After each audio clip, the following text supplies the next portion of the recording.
하지만 그래도 새해를 맞는 우리는 새로운 희망을 가지고 더 나은 삶을 기대합니다. 우리나라도 여러분의 삶의 터전도 가정도 건강도 더 좋아지는 새해가 되시기를 축원합니다. 만약 우리에게 소원 한 가지를 말해보라고 한다면 여러분은 어떤 소원을 가지고 그 소원을 말할 수가 있겠습니까? 정말 그 소원이 가치 있는 것인지 우리는 고민해 봐야 할 것입니다. 스위스 출생의 요한 페터 헤벨이라는 사람이 쓴 세 가지 소원이라는 동화를 보면 우리에게 느끼게 하는 바가 많습니다. 한스와 리자라는 젊은 부부가 아주 넉넉하지는 않지만은 별 아쉬운 것이 없이 행복하게 살고 있었습니다. 물론 그들도 이웃에 잘 사는 사람들이 부럽죠.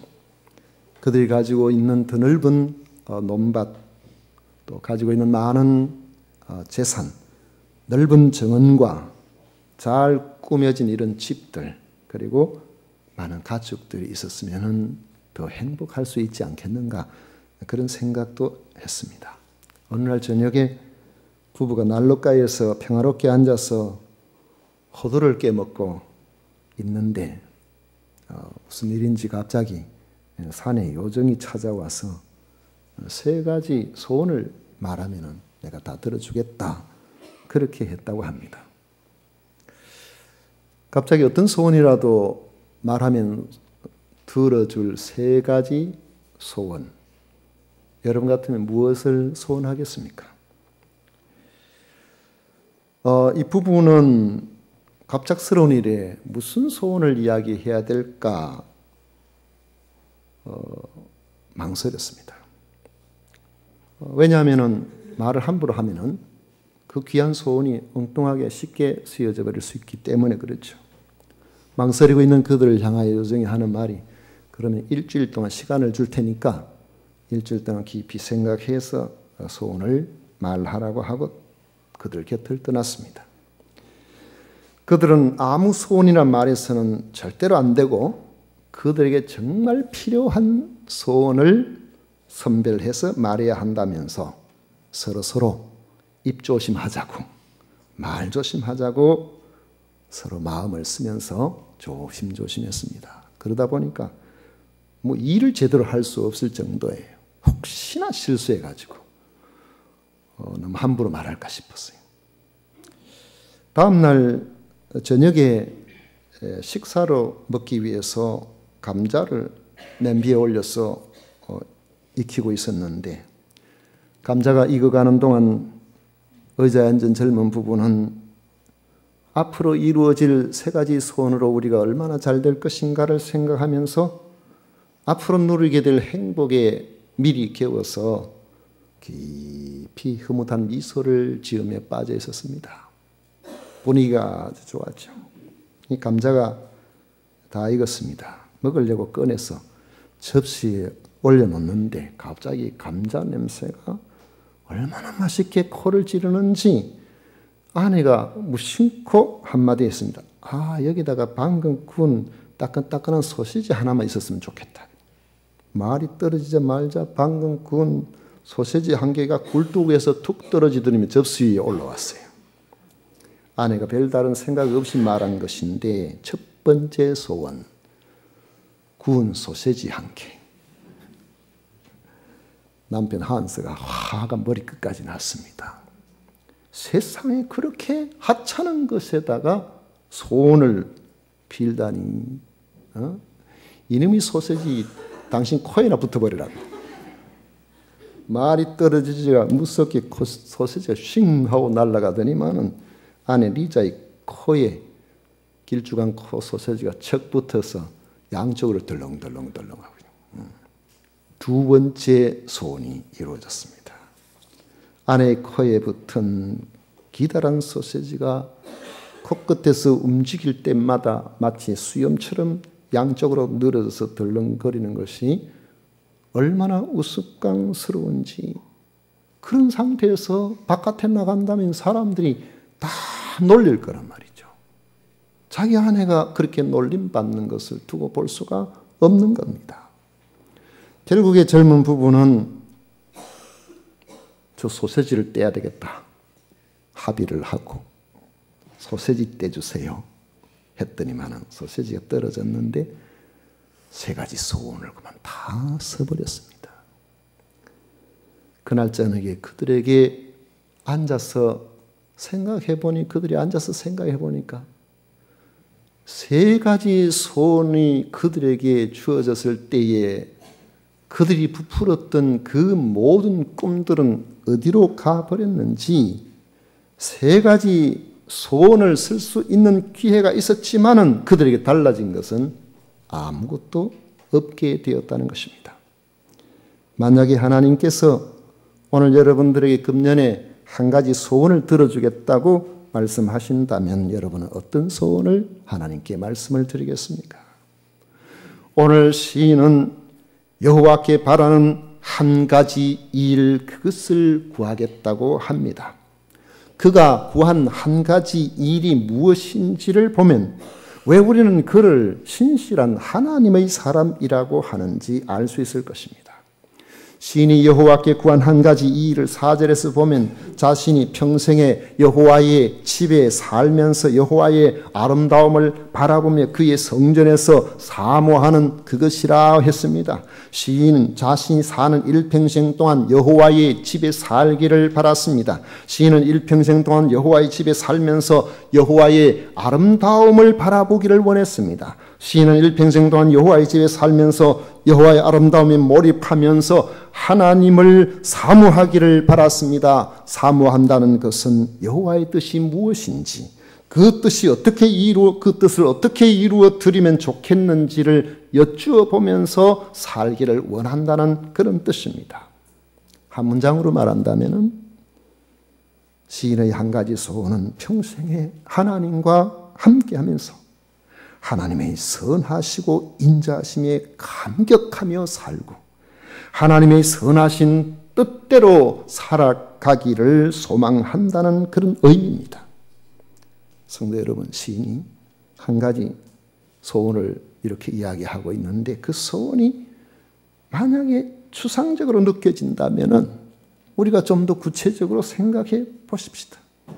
나는 주님과 함께 평생 같이 하기를 원합니다. 나는 주님의 그 놀라우신 은혜와 사랑에 감격하며 살기를 원합니다. 나는 주님의 뜻에 귀를 기울이고 그 뜻에 합당한 삶을 살기 위해서 늘 기도하며 살기를 원합니다. 주님이 구원이시요 보혜사가 되시는 주님으로 충만한 삶, 성령으로 충만한 삶을 사는 것, 그것이 나의 소원입니다. 요즘 우리말로 하면은 신약시대의 우리말로 하면 그렇게 될 것입니다. 이것을 간단하게 또 한 문장으로 이야기한다면 하나님, 저는 하나님 한 분만 계시면 됩니다. 하나님 한 분만 모시고 살아가기를 원합니다. 하나님 안에서 저는 만족하며 살아가기를 원합니다. 여러분, 하나님 안에서 만족하며 살아가는 2017년도가 되시기를 축복합니다. 하나님 계시면 다 되는 겁니다. 하나님이 나와 함께 하시면 더 이상 걱정할 필요가 없습니다. 왜 시인은 이런 소원을 구했을까요?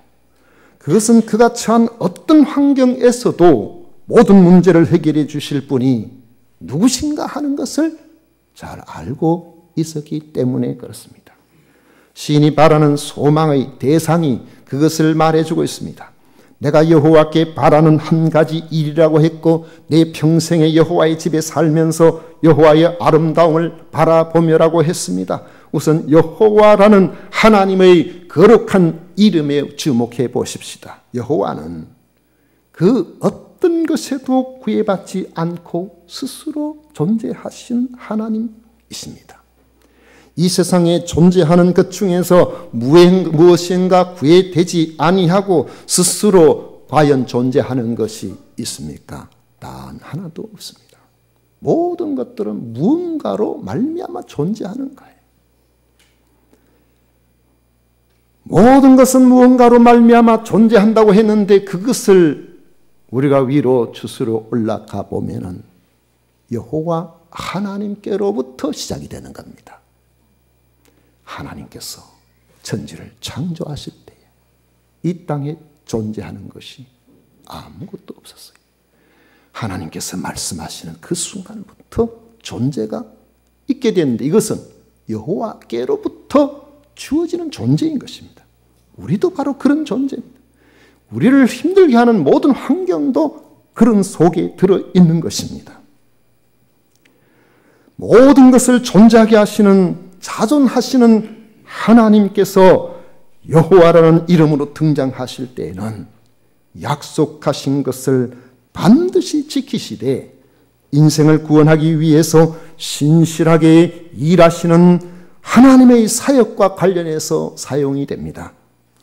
여호와께서 우리를 도우시고자 하실 때에 여호와께서 우리를 도우시려고 하는데 안 됩니다라고 그것을 가로막아서 돕지 못하게 할 수 있는 것들은 세상에 아무것도 없습니다.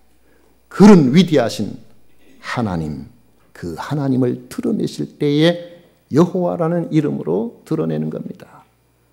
그 여호와라는 이름이 성경에는 무려 6,000번이나 나옵니다. 하나님이 얼마나 신실하시고 위대하시고 좋으신 하나님이신지 여러분이 믿고 계시는 하나님은 여호와시라는 사실을 기억하시기를 바랍니다. 시인은 그런 여호와께 바라는 한 가지 일을 구하겠다는 것입니다. 그것은 여호와와 함께하는 것이고 여호와를 기뻐하는 일이며 여호와의 뜻을 따라 살기를 원하는 소원입니다. 그것을 들어달라는 것이죠. 여러분, 이런 시인의 기도가 아직도 우리의 현실로 그렇게 가까이 와 닿지를 않습니까? 그렇다면 이 시인이 처한 현실로 들어가 보십시다. 이런 소원을 가진 시인은 다윗입니다. 오늘 표제에 보면 다윗이 나오죠. 그는 원수들과 전쟁을 앞두고 있습니다. 3절에 보면 군대가 나를 대적하여 진칠지라도 내 마음이 두렵지 아니하며 전쟁이 일어나 나를 치려 할지라도 나는 여전히 태어나리로다 했습니다. 적의 군대는 나보다 강합니다. 아군보다 강합니다. 그들은 하나님을 두려워하지 않습니다. 그들은 살기를 품고 달려들고 있습니다. 2절에 보면 악인들이 내 살을 먹으려고 내게로 왔으나 이런 상황은 누가 보더라도 5절에 나오는 것처럼 환난 날이에요. 원수들에게 둘러싸인 위기의 순간입니다. 6절에 나오는 것처럼. 다윗은 평생에 전쟁터에서 잔뼈가 굵은 사람입니다. 그가 처음으로 시작한 일종의 데뷔전이라고 말할 수 있는 전쟁도 아니죠. 골리앗과의 싸움에서부터 시작을 해서 객관적인 입장에서 볼 때는 전쟁터에서 역전의 용사인 거대한 완전 무장한 골리앗과 목동의 막대기 하나 가지고 나오는 소년 다윗은 상대가 되질 않습니다. 그래서 누가 이야기할 때 그건 다윗이 골리앗과 싸우는 것과 같이 그렇다라고 할 때 믿음의 입장에서 보면 모르지만 그렇지 않고 객관적인 입장에서 보면 불가능하다. 불가능한 싸움을 싸우고 있다. 그런 의미로 우리가 볼 수 있는 거죠. 다윗은 그 이후로 무수한 전쟁을 치른 장수입니다. 전쟁에서 승패를 결정짓는 요소들은 여러 가지 있죠. 군사력입니다. 군인이 많아야 돼요. 무장을 잘해야 돼요. 전쟁에 쓸 칼이 좋아야 됩니다. 지형에 대해서 환해야 됩니다. 그래야 작전을 잘 세울 수가 있죠. 보급품이 끊어지질 않아야 됩니다. 계속해서 양식 걱정할 수 없을 정도의 넉넉한 양식이 끊임없이 제공되어야 됩니다. 계절도 좋아야 되죠. 아무 데나 가서 갑자기 추위에 몰아닥치고 그러면 이길 수가 없습니다. 그리고 반드시 이길 수 있다는, 우리들이 지지 않고 우리 가운데 죽는 사람이 거의 없을 것이라는 이런 확신 가운데 사기가 충천해야 그런 전쟁에 이길 수가 있습니다. 다윗은 이런 요소들을 잘 알고 있는 사람입니다. 이런 사람이 별로 위태하게 느끼지도 않은 일에 호들갑을 떨지는 않았을 겁니다. 사무엘하 11장에 보면은 암몬과 전쟁할 때에 그 전쟁에 별로 대수롭지 않게 생각을 하고 자기는 출전도 안 했습니다. 요압 장군을 보내놔놓고 자기는 왕궁에서 오후 내내 낮에 점심 먹고 실컷 자고 저녁 때는 그냥 왕궁 옥상에서 솔솔 거닐 정도로 그 전쟁을 그렇게 심각하게 생각하지 않았습니다. 질 거라고 보질 않았거든요. 그렇지만 오늘 말씀의 배경을 보면 다윗은 생명의 위협을 느낄 수밖에 없는 심각한 상황에 직면해 있음이 틀림없습니다. 그런데도 다윗은 두려워하지 않고자 했습니다. 1절에 보면 여호와는 나의 빛이요 나의 구원이시니 내가 누구를 두려워하리요 여호와는 내 생명의 능력이시니 내가 누구를 무서워하리요 했습니다. 왜 두려워하지 않는다고 합니까? 대적이라는 것은 어둠입니다. 우리 인생에서 어둠이 몰려오는 거예요. 대적이 내게 온다는 것은 어둠이 몰려오는 것이지만 이러한 어둠이 몰려오면 두려워할 수밖에 없겠지만은 여호와께서는 나의 빛이시기 때문에 두려워하지 않는다는 것입니다. 대적은 우리에게 절망을 줍니다. 하지만 여호와가 나의 구원이시기 때문에 두려워하지 않는다는 것입니다. 아무리 칠흑같이 어둠이 몰려온다고 할지라도 이 새벽의 태양을 이기지 못하는 것처럼 내가 빛과 함께 있다면은 내가 구원이신 여호와와 함께 있다면은 실족하는 것은 내가 아니라 나를 실족해 하기 위해서 오는 바로 대적이라는 사실을 믿고 있는 것입니다. 2절에 보시면 악인들이 내 살을 먹으려고 내게로 왔으나 나의 대적들 나의 원수들인 그들은 실족하여 넘어졌도다 했습니다. 사람의 안목으로 본다면 강력한 적군과 전쟁을 앞둔 아군은 두려워할 수밖에 없을 겁니다. 하지만 적군과 비교할 수 없는 하나님의 집에 있는 사람은 걱정하지 않는다는 것입니다. 3절에 보면 군대가 나를 대적하여 진칠지라도 내 마음이 두렵지 아니하며 전쟁이 일어나 나를 치려 할지라도 나는 여전히 태연하리로다. 열왕기상 6장에 보면 엘리사 선지자 이야기가 나옵니다. 아람 나라에서 이스라엘을 침공하기 위해서 군대를 보내면은 이상하게 항상 가는 그곳에 이스라엘 군대가 와서 지키고 있어요. 번번이 실패했습니다. 뭐 때문에 그런가? 우리 왕궁에 스파이가 있는 거 아니냐? 도청장치는 그 때문이었을까? 그렇게 생각을 했는데 정보가 들어오기를 이스라엘에 엘리사 선지자가 있었어. 엘리사 선지자는 왕의 왕궁에서 하는 모든 것까지도 다 압니다. 그래서 이렇게 미리 방어를 하고 있는 겁니다. 그래, 그렇다면 엘리사를 제거하면 되겠구나.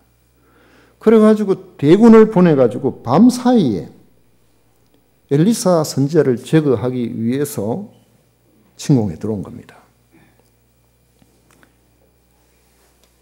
엘리사의 시종이 밖에 아침에 나가보고 깜짝 놀랐습니다.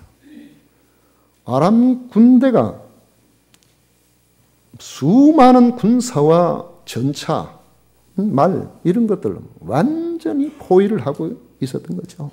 그가 엘리사 선지자에게 달려가서 간식합니다. 아, 내 주여 우리가 어찌하리까? 우리 이제 끝장났다 이 말이죠. 어찌하리까?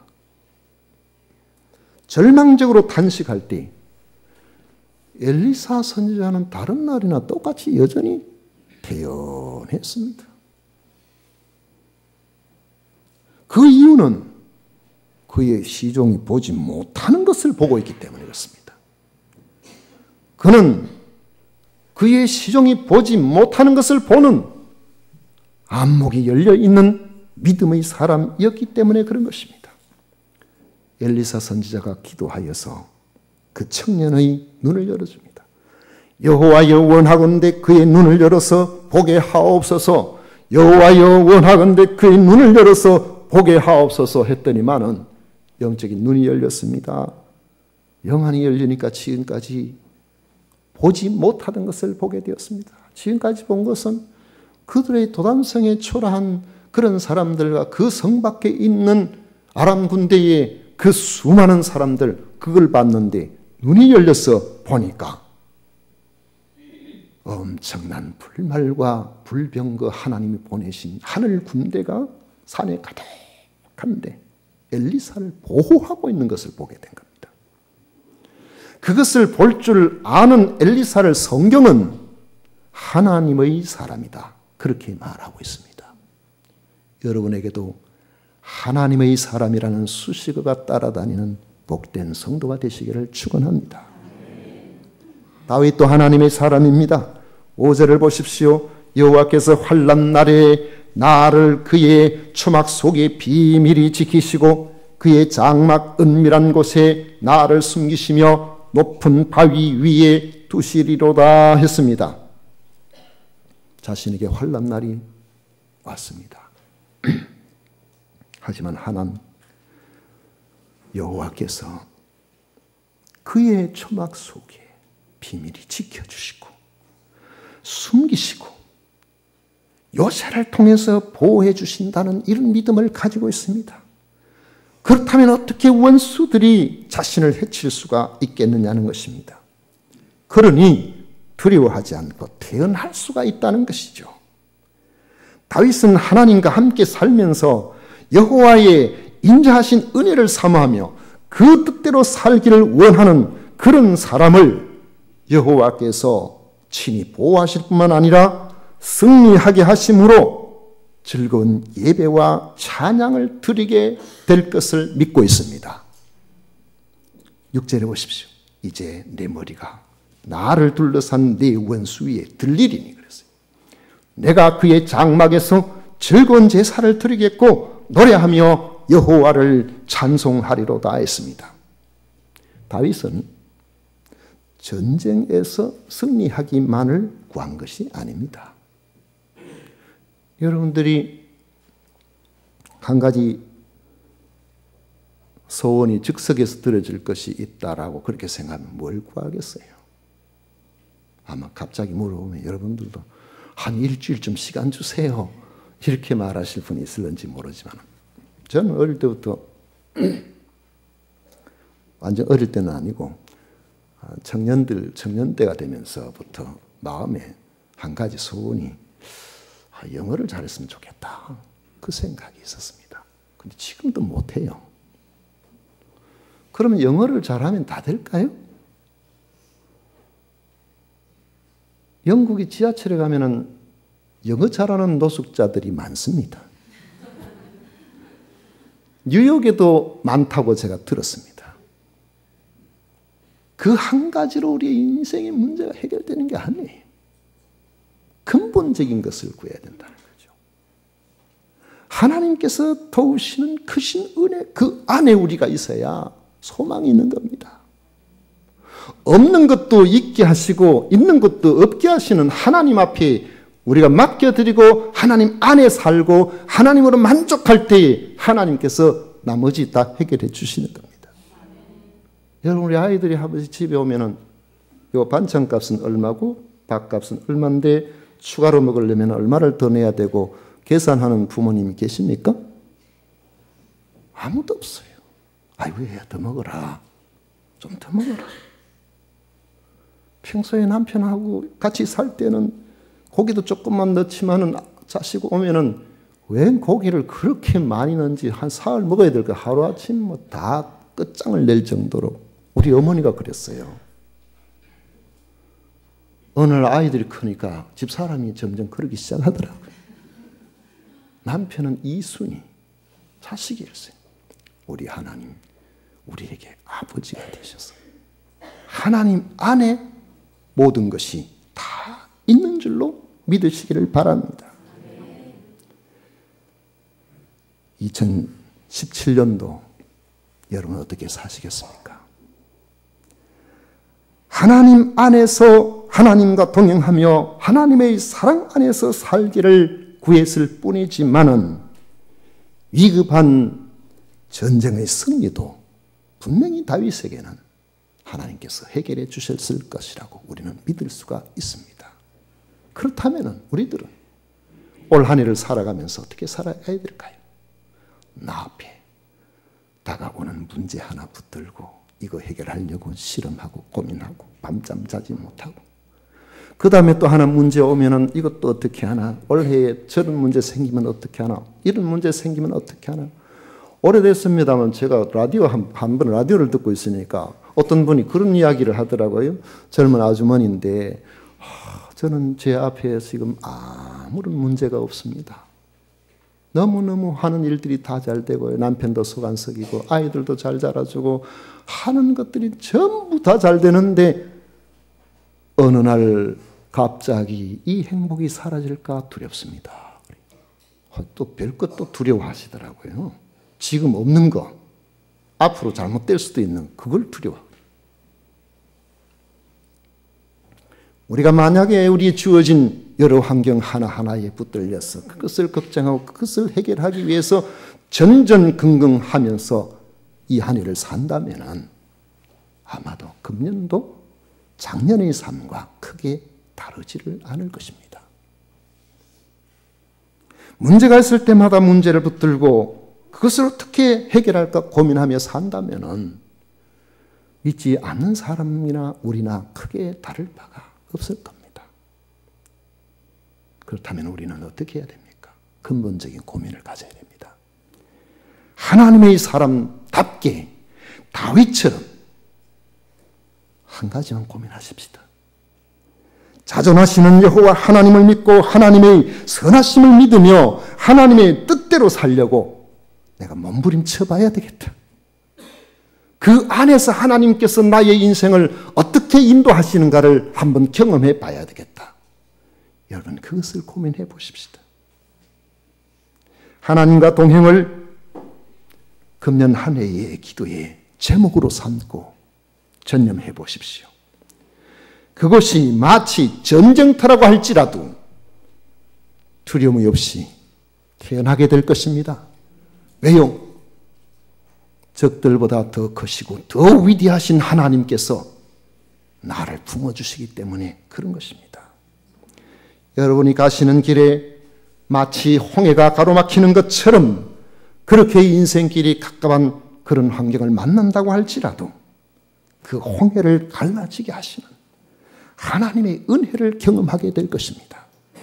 2017년도를 이런 하나님의 사람으로 살아가시기를 축원합니다. 기도하겠습니다. 고마우신 하나님 아버지, 감사합니다.